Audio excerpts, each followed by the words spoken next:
Well, Tartaria was everywhere, and history is fabricated, completely fabricated, all of it.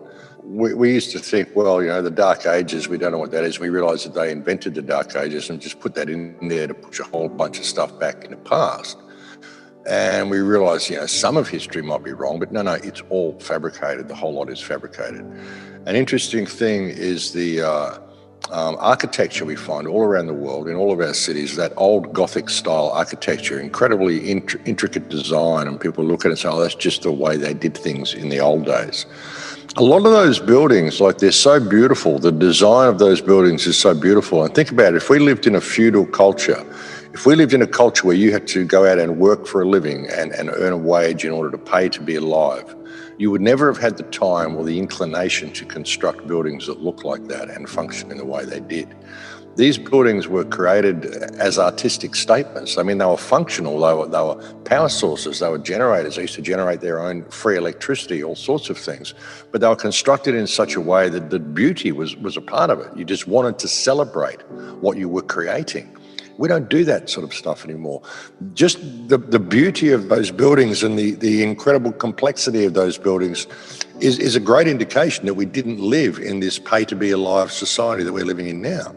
Tartaria was all over the world. It was an advanced culture that had free energy. It was based on etheric energy, and it existed up until around about 200 to 250 years ago. We think even the earliest would be about the mid-1700s. It maybe was destroyed, possibly even a little bit later than that. And around about 1880, the late 1800s, they repopulated the world with children, and then they taught them whatever history they wanted. And you got to wonder where all the children came from. Just look up foundling homes and foundlings and orphan trains across the United States, across Europe. They were everywhere, children everywhere. A couple of years ago, I was reporting on all this sort of stuff.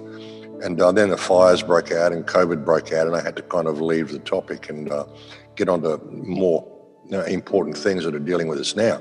But they repopulated the world with children in the late 1800s. They were literally having, they had amusement parks where they had babies on display. They had baby raffles in Paris in 1915. Trains of orphans going across the country, across the United States, orphans being sent out to Australia, New Zealand, Africa, just repopulated the whole world with children and then taught them whatever history they wanted.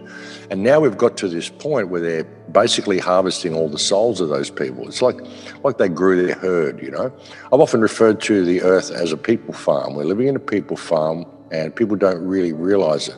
I think of each country as its own separate pen, and what they've done now at the end is just harvest time, and they're stock taking. They've closed all their pens, they're doing their stock take, and they're harvesting all those souls that they can get, leading them into the mainframe. And it's a natural progression from what happened in Tartaria. I mean, this will be the complete loss of human consciousness if they are able to lead us in there and actually able to get away with this.